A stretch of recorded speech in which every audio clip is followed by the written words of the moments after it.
Hello, welcome back to the reading of the poem of the Man God, written by Maria Valtorta, Volume 4.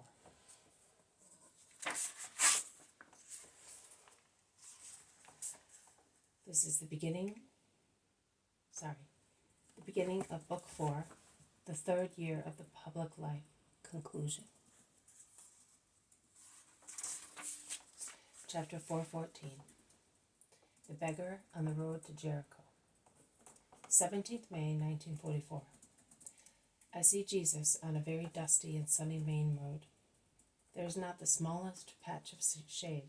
There is not a blade of grass. There is dust on the road. There is dust on the waste country bordering on it. There are certainly none of the pleasant hills of Galilee, nor of the woody mountains of Judea, so rich in waters and pastures. The land here is not a desert by its nature, but only because man has made it so by leaving it uncultivated. It is a flat country, and I cannot see one hill, not even in the distance. As I am not familiar with Palestine, I cannot say which region it is. It is certainly one which I have never seen in previous visions. On one side of the road there are heaps of crushed stones, perhaps to repair the road, which is in a very bad state. At present, one sinks into the dust. When it rains, it must become a torrent of mud.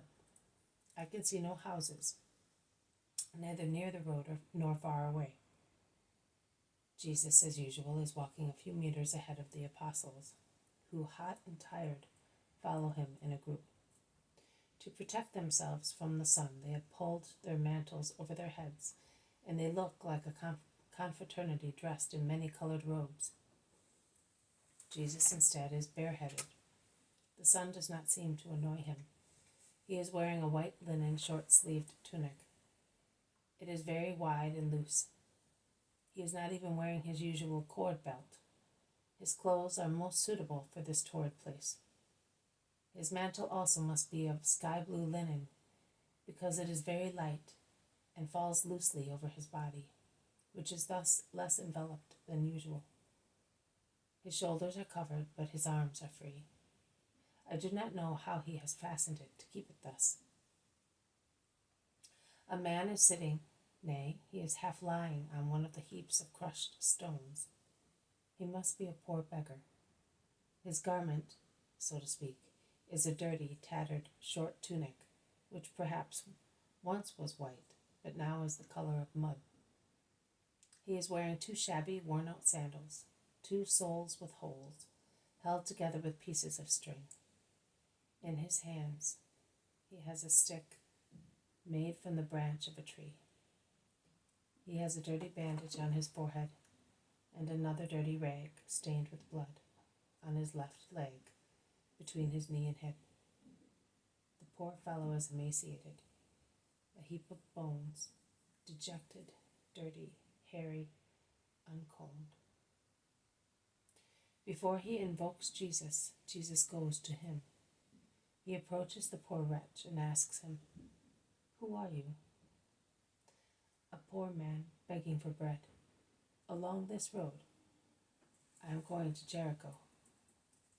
"The road is a long one, and the country is depopulated." "I know, but the Gentiles who pass here are more likely to give me a piece of bread and a coin than the Jews from whom I have come." "Have you come from Judea?" "Yes, from Jerusalem, but I had to go a long way around to see some good people in the country, as they always give me something. Townsfolk don't give anything. There is no mercy there." "You are right. There is no mercy." "But you have mercy. Are you Judean?" "No, I come from Nazareth." Once the Nazarenes had a poor reputation, but now we must say that they are better than the people in Judea. Even in Jerusalem, only the followers of that Nazarene, who they say is a prophet, are good. Do you know him?" "And do you know him?" "No. I went there because, see, my leg is numb and contracted, and I drag myself along with difficulty. I am not fit to work, and I am dying of starvation and blows. I was hoping to meet him because I was told that he cures whoever he touches. It is true that I do not belong to the chosen people, but they say that he is good to everybody. I was told that he was in Jerusalem for the Feast of Weeks, but I walked slowly, and I was beaten, and I was left suffering on the road. When I arrived in Jerusalem, he had left, because they told me that the Jews had ill-treated him as well. And did they maltreat you? They always do. Only the Roman soldiers gave me a piece of bread. And what do the people in Jerusalem say of the Nazarene? That he is the Son of God, a great prophet, a saint, a just man. And what do you think he is? I am an idolater, but I think he is the Son of God. How can you believe that if you do not even know him? I know his works. Only God can be as good and speak words as he does. Who told you of those words? Other poor people, people who were cured, children who bring me some bread. Children are good and they know nothing of believers and idolaters. But where do you come from? Tell me, I am like children. Be not afraid, but be sincere. I am a Samaritan. Don't beat me. I never beat anybody. I never despise anyone. I feel sorry for everybody. Then you are the Rabbi of Galilee. The beggar prostrates himself from the heap of stones. He falls on the dust like a dead body in front of Jesus. Stand up, it is I. Be not afraid. Stand up and look at me. The beggar looks up, still on his knees. He is all contracted because of his deformity. Give this man some bread and something to drink, says Jesus to the apostles who have just arrived. It is John who gives bread and water. Make him sit down so that he may eat comfortably. Eat, brother. The poor man weeps. He does not eat. He looks at Jesus with the eyes of a stray dog, which is caressed and fed for the first time by a compassionate person. Eat up, orders Jesus, smiling. The poor fellow eats between one sob and another, and tears moisten his bread. But there is also a smile among his tears. He slowly regains confidence. Who wounded you here? Asks Jesus, touching with his fingers the dirty bandage on the man's forehead. A rich Pharisee deliberately ran me over with his cart. I was standing at a crossroads begging for bread. He drove his horses against me so quickly that I was not able to move aside. I was on the point of death because of it.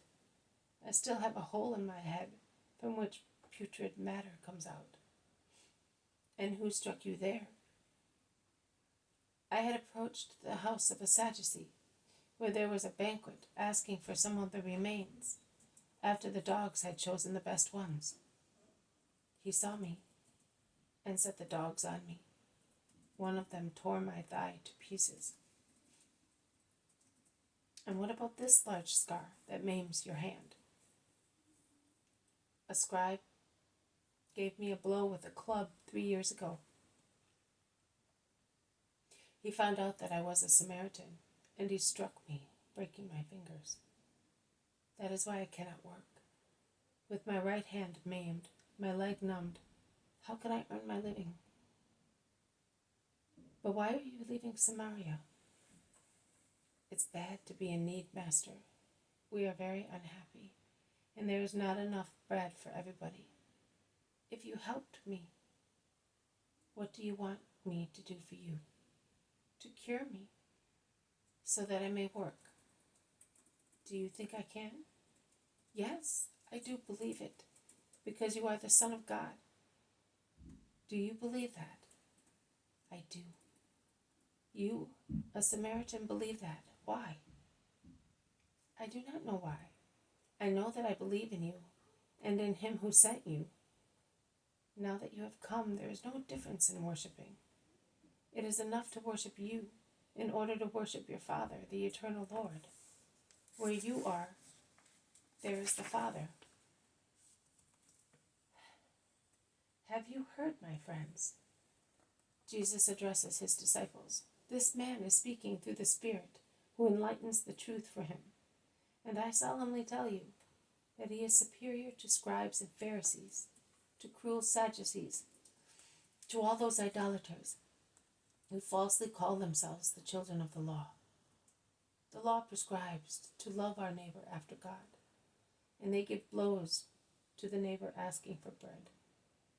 They drive horses and dogs on suppliants, on the neighbor who lowers himself below the dogs of a rich man.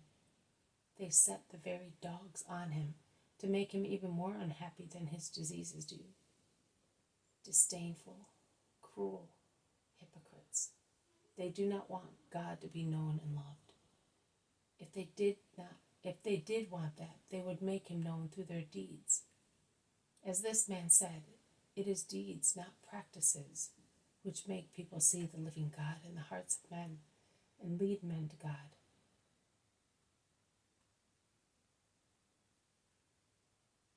And you, Judas, since you reproach me for being imprudent, tell me, shall I not reprimand them? To be silent, to feign that I approve of them, would mean approving of their behavior. No, for the glory of God, whose son I am, I cannot allow humble, unhappy, good people to believe that I approve of their sins. I have come to make the Gentiles sons of God.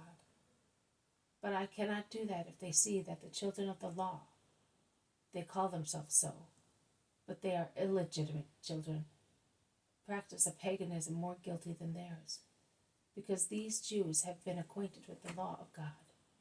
And now, just like unclean animals, they spit the regurgitations of their satisfied passions on it. Am I to believe, Judas, that you are like them?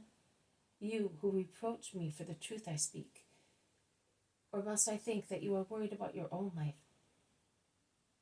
He who follows me must not be concerned with human worries. I told you, Judas, you are still in time to choose between my way and the way of the Judeans, whom you approve of. But consider that my way goes to God, the other to God's enemy. Consider that, and make up your mind. But be sincere. And you, my friend, rise and walk. Remove those bandages. Go back home. You are cured because of your faith. The beggar looks at him dumbfounded. He dare not stretch out his hand, but he tries. It is uninjured, exactly as his left one. He drops his stick, and pushing his hands on the heap of stones, he rises. He can stand. The paralysis contracting his leg is cured. He moves his leg, bends it, takes one step, 2, 3. He walks.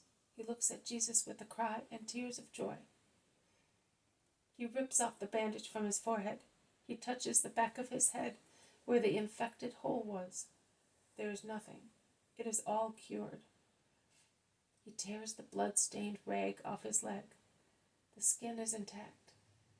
Master, Master and my God, he shouts, lifting his arms and then falling on his knees to kiss Jesus' feet.